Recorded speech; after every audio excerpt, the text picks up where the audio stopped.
Halo Sobat Jiro, dimanapun Anda berada, jumpa lagi dengan Jiro Cinema, channelnya alur cerita dan kisah nyata. Pada kali ini Jiro Cinema hadir dengan kisah terbaru, Dang Hyang Drona, ngunduh Woeng Pakarti. Siapa dan seperti apa kisahnya Dang Hyang Drona? Langsung saja kita ke ceritanya. Yuk, cikidiu.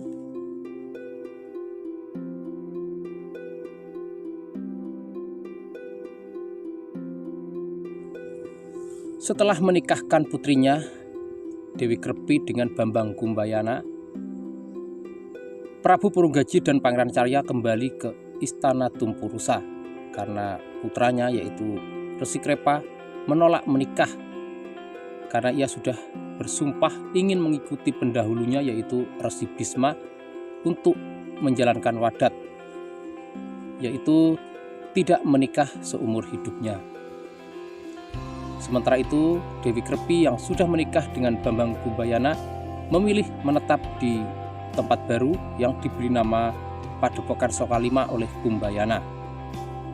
Bambang Kumbayana memberi nama Sokalima di tempat itu karena terinspirasi oleh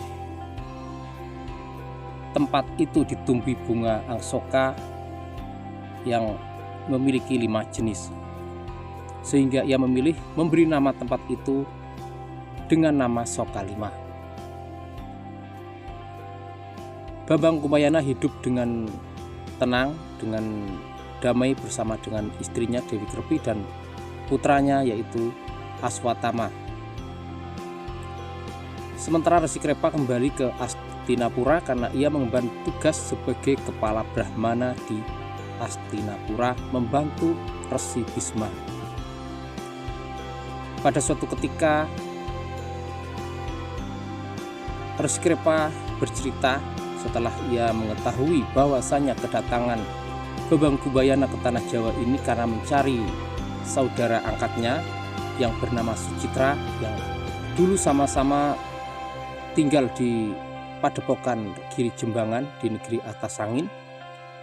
Resi Krepa bercerita kepada Bambang Kumbayana bahwasanya waktu itu di istana Astinapura pada masa kepemimpinan Prabu Pandu Dewanata ada seorang pemuda yang bernama Sucitra mengabdi kepada Prabu Pandu di Astina. Pada waktu itu kerajaan Pancala ataupun tepatnya di Istana Pancala, Raja Pancala mengadakan sayembara. Prabu Pandu mengutus Sucitra agar mengikuti sayembara itu. Isi sayembara itu barang siapa berhasil mengalahkan putra mahkota Pancala yaitu Arya Gandamana, maka pemenangnya akan dinikahkan dengan putri Raja Pancala. Sucitra datang ke Pancala mengikuti sayembara itu.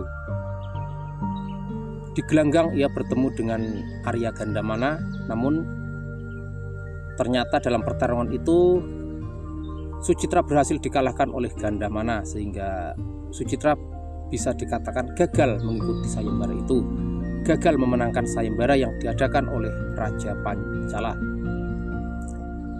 Namun ternyata Prabu Pandu datang ke tempat itu membantu Sucitra. Ia mengikuti sayembara melawan Arya Gandamana sehingga terjadi pertarungan yang sangat seru di gelanggang antara Prabu Pandu Dewanata berhadapan dengan Arya Gandamana. Akhirnya Prabu Pandu berhasil mengalahkan Gandamana, berhasil membuat Gandamana bertekuk lutut di hadapan Prabu Pandu dan mengaku kalah. Maka atas kemenangan itu Prabu Pandu berhak atas hadiah yang diberikan oleh Raja Pancala. Namun apa yang terjadi? Prabu Pandu menolak bahwasanya ia datang ke Pancala mengikuti sayembara itu karena untuk membantu abdinya yaitu Sucitra. Ia meminta kepada Raja Pancala agar menyerahkan hadiah kepada Sucitra. Setelah berbagai pertimbangan, akhirnya Raja Pancala menyetujui keinginan dari Raja Pandu. Kemudian hadiah diserahkan kepada Sucitra yang artinya Putri Pancala berhak menjadi milik dari Raden Sucitra. Sementara Arya Gambadamana yang sudah dikalahkan oleh Prabu Pandu dan mengaku kalah, tidak bersedia melanjutkan tahta di Pancala. Ia memilih mengabdikan dirinya kepada Prabu Pandu di Astina. Karena seumur hidupnya baru pertama kali ini ia dikalahkan oleh lawannya, yaitu Prabu Pandu, maka ia akan mengabdikan dirinya kepada Raja Pandu yang sudah berhasil mengalahkan dirinya. Setelah menerima alasan dari Arya Gambadamana, maka Raja Pancala mengizinkan Arya Gambadamana pergi ke Astina mengikuti Raja Pandu.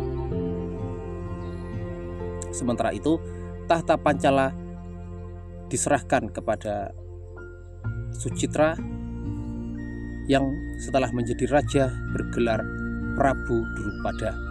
Atas cerita dari Resi Krepa, maka Bambang Kumbayana merasa yakin bahwasanya Sucitra yang saat ini menjadi raja di Pancala adalah saudara angkatnya, sahabat yang selama ini dirindukannya, yang saat ini memang sedang dicarinya. Bahkan langkahnya sampai ke tanah Jawa ini juga mencari saudara angkatnya yang sama-sama berburu, sama-sama tinggal di Giri Jambangan, sama-sama mengabdi kepada Resi Bharatwaja, sama-sama putra dari Resi Bharatwaja di Giri Jambangan. Setelah beberapa hari kemudian, Kumbayana berencana datang ke Pancala bertemu dengan Sucitra, ingin bertemu dengan Sucitra. Saat ini ia sudah menjadi raja, tentu sudah menjadi orang yang sukses. Sementara di Sokalima ia sangat kesepian, apalagi saat ini putranya sudah lama tidak menyusu karena air susu Dewi Krepi sudah tidak keluar lagi. Bambang Kumbayana ingin datang ke Pancala bertemu dengan Sucitra, meminta bantuannya. Setelah menentukan hari keberangkatan, maka Kumbayana berangkat seorang diri ke Pancala, meninggalkan istri dan anaknya di Sokalima. Sementara itu di Istana Pancala, Prabu Drupada sedang mengadakan pasewakan agung dengan para menteri. Hadir di tempat itu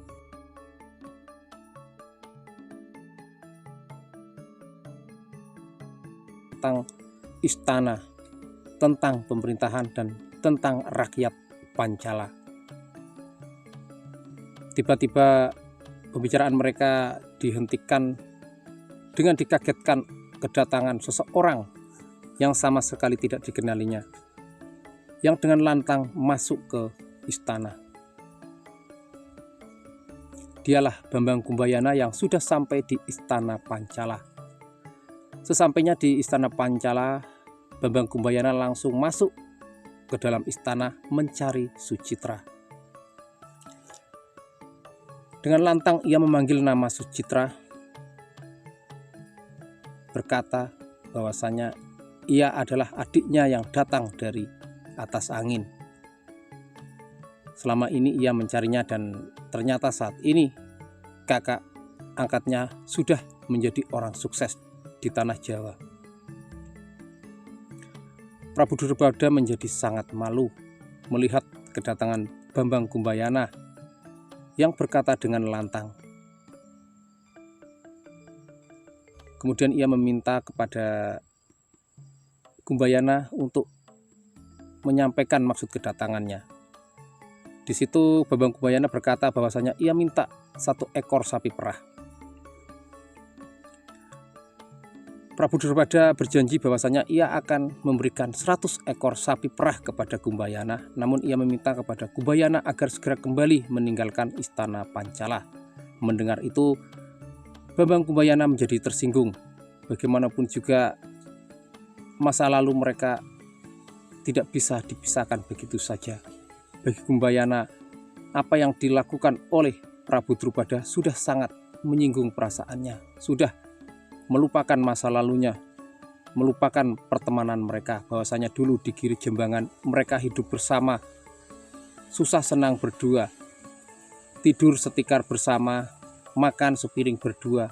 Apa yang dimiliki oleh Bambang Kumbayana, Sucitra juga merasakannya. Begitupun apa yang dimiliki oleh Sucitra pada waktu itu pasti akan selalu berbagi dengan Kumbayana. Namun saat ini ketika Sucitra sudah berhasil menjadi raja, sudah berhasil menjadi orang sukses, ia melupakan masa lalunya, melupakan masa kecilnya, melupakan dari mana pada mulanya ia berangkat. Siapa yang mendukungnya dulu, siapa yang mendoakannya dulu, siapa yang menggemblengnya dulu? Ialah Resi Bharatwaja, ayah kandung dari Bambang Kumbayana.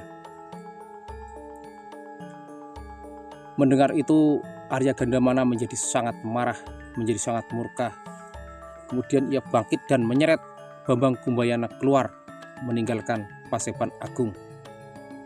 Di luar istana, Bambang Kumbayana langsung dihajar habis-habisan oleh Arya Gandamana. Arya Gandamana teringat peristiwa beberapa tahun yang lalu di Astina ketika ia difitnah oleh Arya Soman. Ia berhasil menghancur leburkan tubuh dari Arya Soman sehingga menjadi orang yang cacat. Dan saat ini ia kembali melakukan hal yang sama kepada Bambang Kumbayana. Bambang Kumbayana dihajar hingga babak belur. Bambang Kumbayana menjadi orang yang cacat. Prabu Drupada datang ke tempat itu kemudian menghentikan adik iparnya. Ia meminta maaf kepada Bambang Kumbayana. Namun ternyata Bambang Kumbayana tidak mau memaafkannya karena Prabu Drupada tidak menghentikan sepak terjang dari Gandamana sejak awal. Ia datang menghentikan ketika dirinya sudah benar-benar dibuat cacat. Dia benar-benar dihajar oleh Gandamana. Hidungnya yang panjang dibengkongkan sementara matanya dibuat sipit, sementara tangannya dipatahkan. Benar-benar menjadi orang yang cacat. Bagaimanapun Prabu Drupada tetap meminta maaf, namun Bambang Kumbayana tidak mau memaafkannya. Ia berkata bahwasanya saat ini juga ia seharusnya bisa membalas sakit hatinya. Namun ia tidak akan membalas sakit hatinya sekarang. Ia berjanji di hadapan Prabu Drupada bahwasanya suatu saat nanti murid-muridnya yang akan membalas sakit hatinya ini. Mendengar itu, Arya Gandamana bermaksud ingin menghajarnya kembali, namun Prabu Drupada mencegahnya, meminta kepada Gandamana agar segera membebaskan Bambang Kumbayana pergi meninggalkan istana Pancala. Sesampainya di Sokalima, kedatangan Bambang Kumbayana disambut oleh Dewi Krepi dengan derian air mata. Dewi Krepi menjadi sangat sedih melihat suaminya yang datang dengan keadaan yang cacat. Kumbayana menolak ajakannya masuk ke padepokan. Ia memilih bertapa di sebuah tempat di bawah pohon yang sangat rindang. Berhari-hari Bambang Kumbayana menjalankan tapa itu hingga pada akhirnya datanglah dewa menemuinya, menghentikan tapa beratanya. Ialah Batara Ramaparasu. Batara Ramaparasu datang kepada Dangyang Kumbayana bahwasanya ia diutus oleh Batara Guru agar menghentikan tapa dari Bambang Kumbayana. Kemudian setelah itu Dangyang Kumbayana berguru kepada Ramaparasu selama 3 bulan lamanya. Sebenarnya Dangyang Kumbayana sudah memiliki bekal kemampuan yang linuwih didikan daripada ayahnya sendiri, yaitu Resi Bharatwaja di Giri Jembangan. Dan yang dilakukan oleh Ramaparasu tinggallah penyempurnaan ilmunya saja. Setelah 3 bulan lamanya, Bambang Kumbayana berhasil menjadi murid dari Ramaparasu. Kemudian Ramaparasu mengganti nama Dangyang Kumbayana dengan nama Danghyang Drona. Sesuai dengan perintah daripada Batara Guru di Kahyangan, Ramaparasu mengajari Danghyang Drona agar setelah ini Danghyang Drona menjadi guru, menjadi mahaguru bagi para Pandawa dan Kurawa di Astinapura. Setelah itu, setelah merasa cukup, Ramaparasu kembali ke Kahyangan. Sementara Danghyang Drona atau yang terkenal dengan Pandita Drona menjadi sangat gembira, menjadi sangat bangga karena ia berhasil mendapatkan ilmu dari Ramaparasu dan mendapatkan tugas menjadi mahaguru di Astina, guru dari Pandawa dan Kurawa, tempat di mana adik iparnya yaitu Resikripra berada. Sebuah jalan bagi Pandita Drona bahwasanya dengan tangan-tangan muridnya itulah rasa sakit hati terhadap Prabu Drubada dan Arya Gandamana akan terbalaskan. Singkat cerita, Pandita Drona berhasil menjadi mahaguru di Astina, menjadi guru dari para Pandawa dan Kurawa. Pada waktu itu Pandawa merupakan anak yatim karena ayah mereka yaitu Raja Pandu sudah tiada.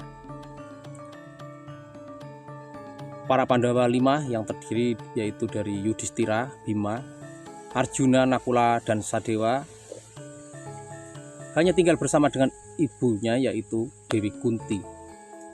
Sementara para Kurawa adalah putra dari Prabu Destarata yang merupakan raja pengganti dari Prabu Pandu. Raja yang naik tahta ketika Prabu Pandu sudah gugur, sudah tiada. Raja pengganti sementara yang seharusnya apabila kelak putra-putra dari Prabu Pandu sudah dewasa maka tahta akan diserahkan kepada putra-putra Pandu. Namun kenyataan yang terjadi, Prabu Destarata ingin menguasai sepenuhnya tata Astina dan ia menginginkan tata Astina kelak akan jatuh ke tangan putranya yaitu Duryudana atau Suyudana.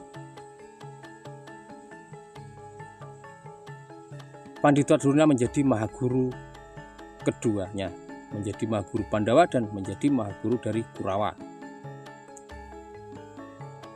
Hingga pada akhir cerita Bharatayuddha terjadi perang antara Pandawa dan Kurawa. Pandita Drona berdiri memihak Kurawa, memihak putra-putra Destarata yaitu memihak Prabu Duryudana yang menjadi putra mahkota Astina. Sementara pada waktu itu putra-putra Pandu menguasai sebuah tempat yang diberi nama Indrapasta atau Amarta. Di perang Bharatayuddha Jaya Binangun inilah akhir dari perjalanan hidup seorang Pandita Drona atau yang masa mudanya bernama Kumbayana. Sebelum perang Bharatayuddha Jaya Binangun terjadi, banyak sekali kisah-kisah yang melibatkan Pandita Drona di dalam pemerintahan Astina, baik itu di tangan para Kurawa ataupun para Pandawa, karena Pandita Drona adalah guru dari keduanya. Namun karena Pandita Drona tinggal di Astina, di istana Astina, maka ketika perang terjadi, walaupun ia sebenarnya sangat menyayangi muridnya yang bernama Arjuna, namun ia tetap berperang di pihak Kurawa, berperang dengan muridnya sendiri. Perang besar terjadi di Tegal Kurusetra hingga pada akhirnya Pandita Drona diangkat menjadi Senopati Agung. Ketika Pandita Drona menjadi senopati dalam perang Bharatayuddha, disitulah terjadi kekacauan di pihak Pandawa karena pada kesempatan itu putra kesayangan Pandawa yaitu Raden Abimanyu berhasil dikalahkan, bahkan berhasil dibunuh.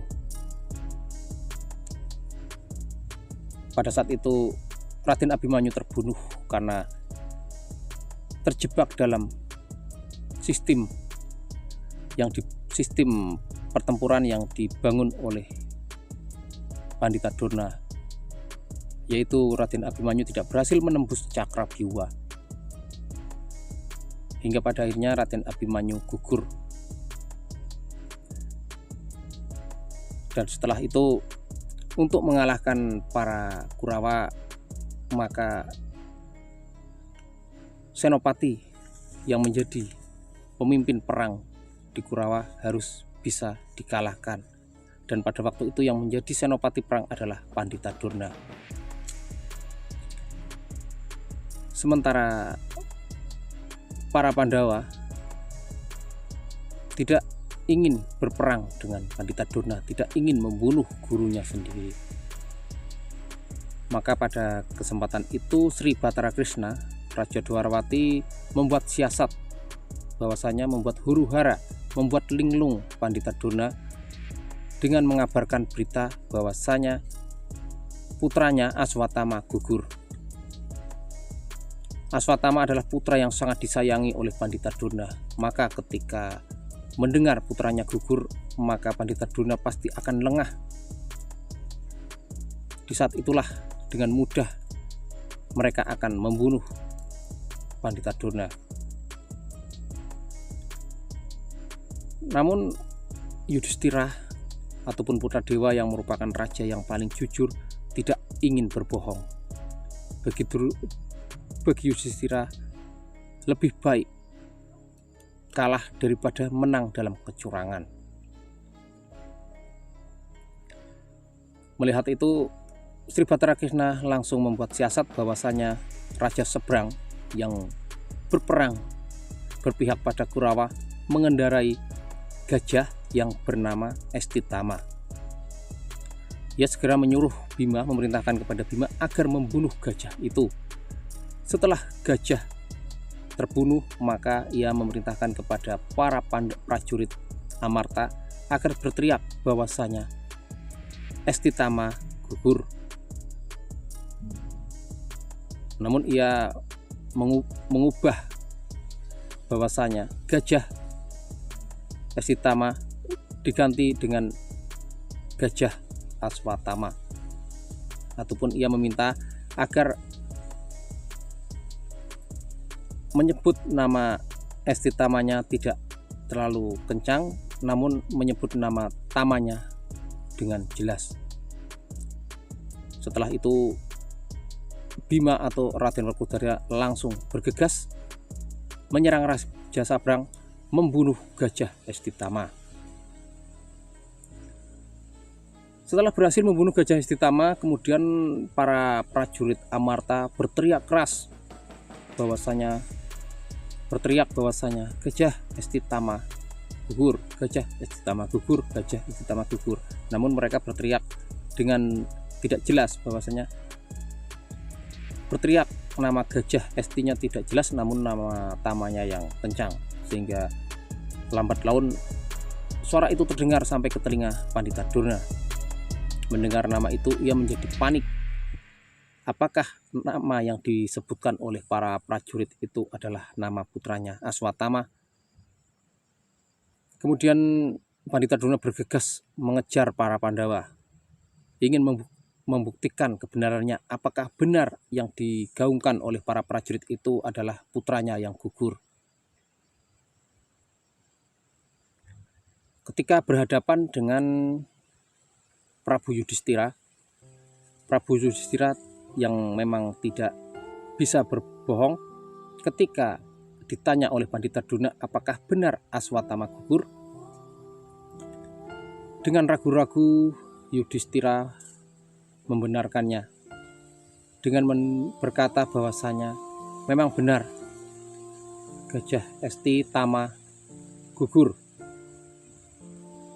Prabu Yudhistira tetap berkata bahwasanya yang gugur adalah gajah Estitama, namun dengan nada suara yang lembut, hanya terdengar nama tamanya saja yang gugur. Dan bagi Pandita Durna, apabila Yudhistira berkata maka baginya adalah sebuah kebenaran. Maka setelah mendapati kenyataan bahwasanya Yudhistira membenarkan berita itu, Pandita Durna langsung menjadi panik dan linglung. Ia menangis histeris memanggil putranya, memanggil nama Aswatama. Ketika ia terlena, tiba-tiba datanglah Drestajumena ke tempat itu yang memang sudah dipersiapkan. Ia datang dengan pedangnya, kemudian memenggal kepala Pandita Durna, dan pada detik itu juga Pandita Durna gugur di medan laga. Gugur di tangan Drestajumena, putra dari Prabu Drupada dari Pancala. Sampai disitulah akhir kisah perjalanan dari Pandita Durna. Ngunduh Woeng Pakarti. Hidup Durna diwarnai dengan dendam. Lewat murid kesayangannya, Pandita Durna berhasil membalas sakit hati terhadap Arya Gandamana. Bima berhasil membunuh Arya Gandamana. Pandita Durna dibunuh oleh Drestajumena, putra Pancala, pada perang Bharatayuddha Jaya Binangun. Setelah perang Bharatayuddha berakhir, Drestajumena dibunuh oleh Aswatama, putra dari Pandita Durna. Oke sahabat Jiru Sinema, sampai di sini dulu kisah dari Pandita Durna. Sampai jumpa lagi di kisah-kisah Jiru Sinema selanjutnya. Salam Cikidiu.